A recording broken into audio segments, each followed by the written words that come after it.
Hello everyone, welcome and welcome back to our course, Cultural Governance in the Modern Middle East. This is week 4 and we'll be discussing Festivals and Ceremonies Revisited.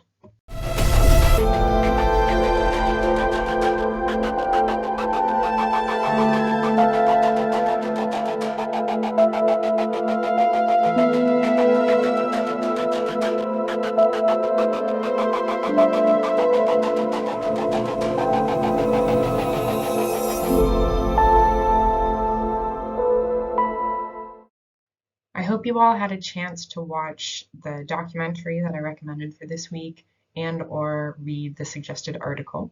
They provide a lot of information on the case study that we'll be talking about today, which is the 1971 Persepolis Festival in Iran, intended to celebrate the 2500th anniversary of the founding of the First Persian Empire by Cyrus the Great. It's also known as the Achaemenid Empire. We're going to be talking about the motivations of the Shah in hosting this grand event and the impact that it had on Iranian society. This will also lead us into a short discussion on UNESCO and the role of UNESCO today. And we'll talk quickly about what challenges UNESCO faces, especially in the light of governments that seek to use heritage for modern political aims. Before we begin, I just want to remind you about the assignment for this class.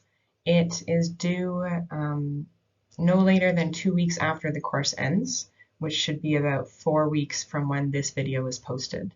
You'll be required to submit a 1,000-word response that addresses at least one of the readings or the documentary that we have covered in this course.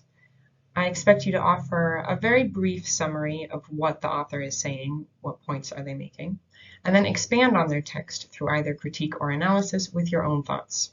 If you want to, you could apply their arguments or logic to a new case study, or you could criticize something that you think they didn't do well. You could point out something that could complement their study, something like this. Feel free to email me or post in the classroom if you'd like to talk about your idea.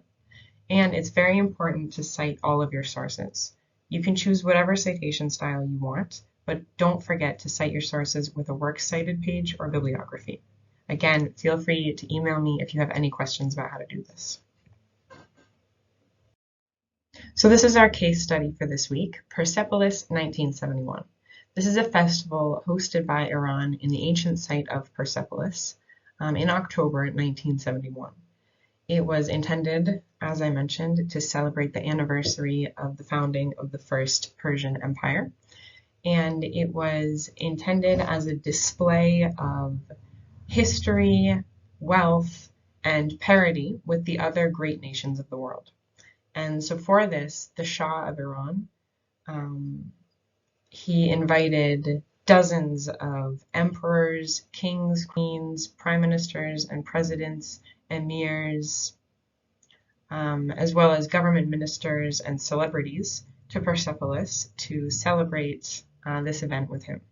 They had a parade, a military parade, which I will talk about in a moment, which presented the history of Iranian military uniforms. They had various demonstrations, fireworks, and as we will see, it's believed to be the most expensive party ever thrown. There's some disagreement about the exact costs because it isn't something that the Iranian government would have wanted to publicize. It is known that they tried to save costs in some ways. However, I will tell you shortly about some of the decadence and the extravagance of the event. It was really shocking to Iranian society, which would have greater consequences later. If you haven't watched the documentary, The Shah of Iran's Ultimate Party, I would really recommend it because it's just breathtaking. The lengths that they went to promote Iranian culture and connect to a broader international audience. So the event took a lot of preparation. The area around Persepolis was cleared of snakes, mice, and other vermin. Cypress trees and imported flowers were planted. This was to give a sense of what Persepolis would have been like 2,500 years ago. And 50,000 songbirds were imported from Europe to add to the ambiance. However, they soon died because they weren't equipped for the climate of Persepolis. The trees and imported flowers also died, sadly. But it created definitely a remarkable scene.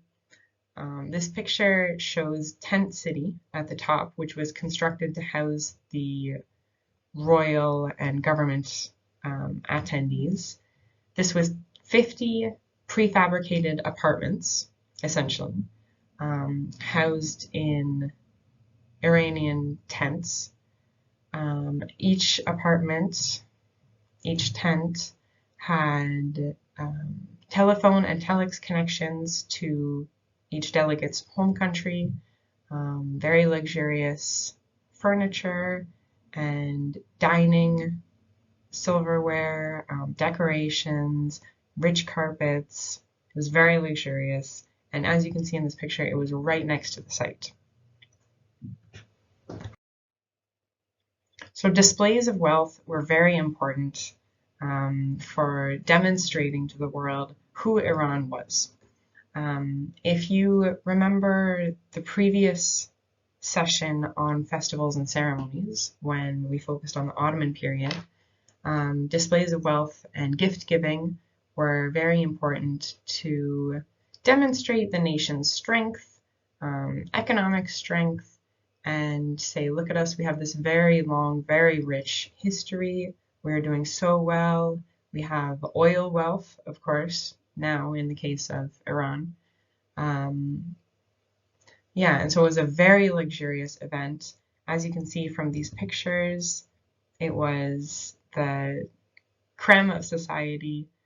Queen Elizabeth didn't attend due to security reasons because there were so many heads of state present. The American president also didn't attend, but there were dozens of emperors, kings, queens, presidents.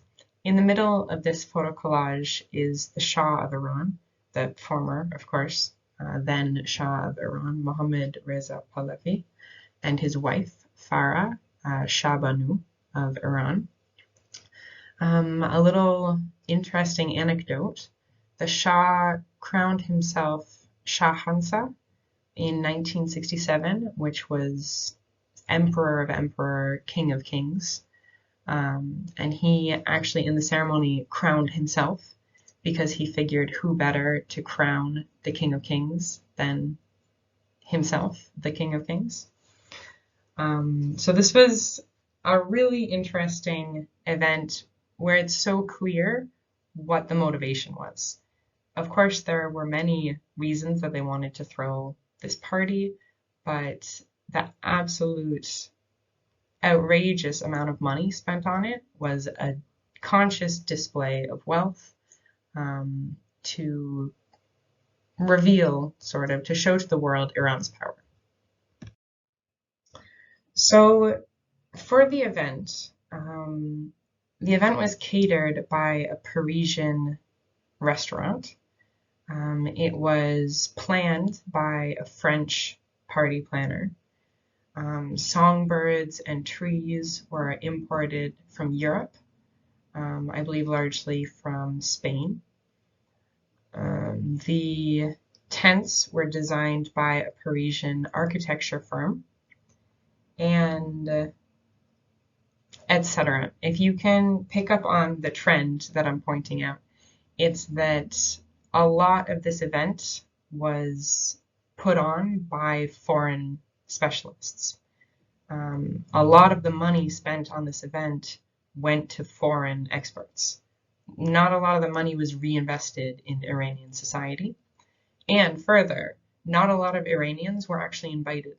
This was an event intended for the great men and women of the world, the empire builders and government officials, decision makers, really. And the average Iranian was heavily restricted because, of course, there were very serious security concerns.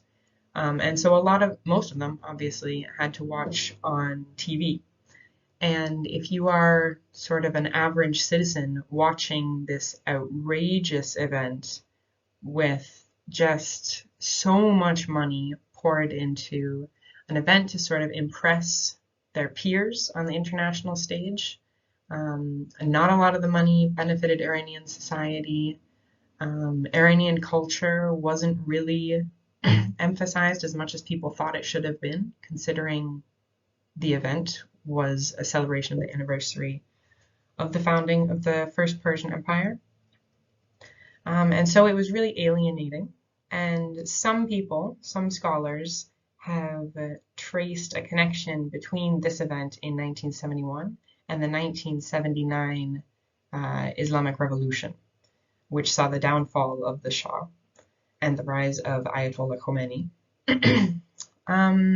Others say that that is a little, like it's a little much to argue this connection. But I personally believe it was just another stepping stone. It was another contributing factor to discontent under the Shah and this belief that Iran's booming oil wealth was not being reinvested in the country's development. Yeah, and so it had a really significant impact on Iranian society. So another sort of lesser motivation of the event was to demonstrate Iran's parity with Europe.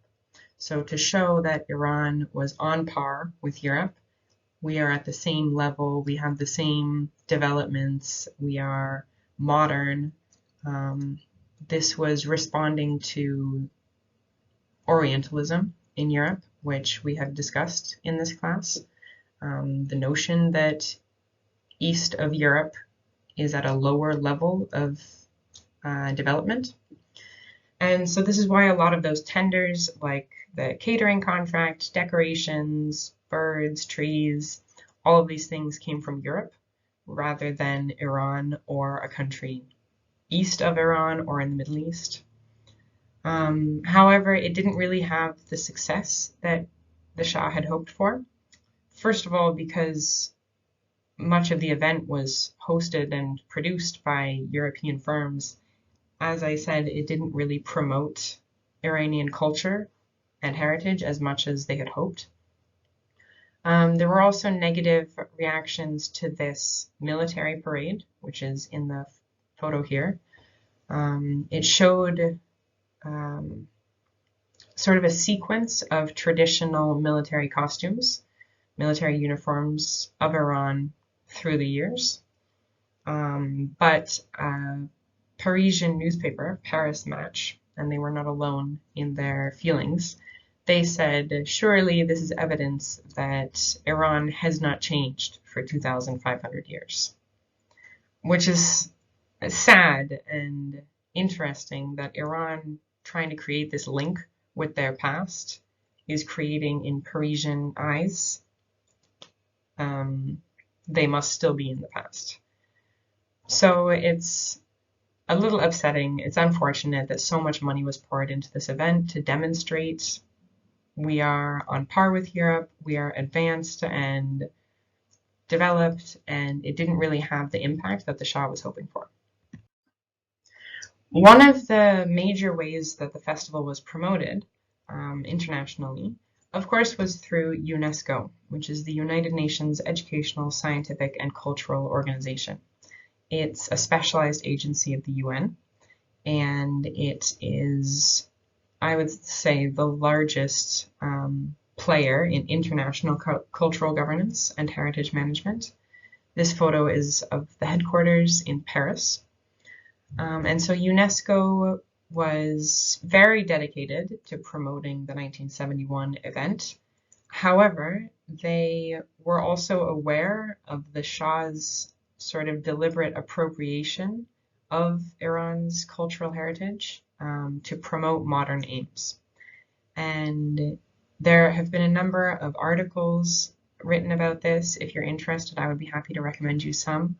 about how UNESCO really felt kind of torn between its responsibility to promote and protect cultural heritage and its desire to manage international relations.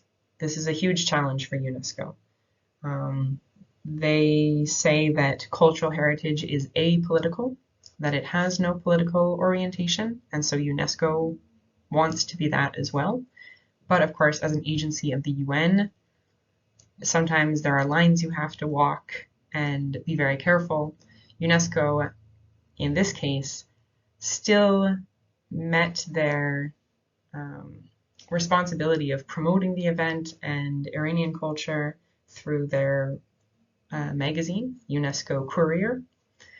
But at the same time, they saw all of the changes that were being made to the site of Persepolis, the installation of this massive tent complex that is actually still largely in the site. If you go to Persepolis today, you could see sort of the ruins of Tent City. And so this is an interesting moment for UNESCO as well. UNESCO as an organization is a really rich case study. And if anyone is interested in international cultural governance, I would be happy to give you an article if you would like to write about it for your final assignment. So that is it for this week. Thank you all so much. Next week, we will be discussing heritage looting and conflict. There are 2 articles that are shown here, and I'll also post them on Google Classroom. I would strongly recommend them both. They're very interesting, but if you only have time to read one, it's okay. Yeah, and so next week is week 5. I will see you then.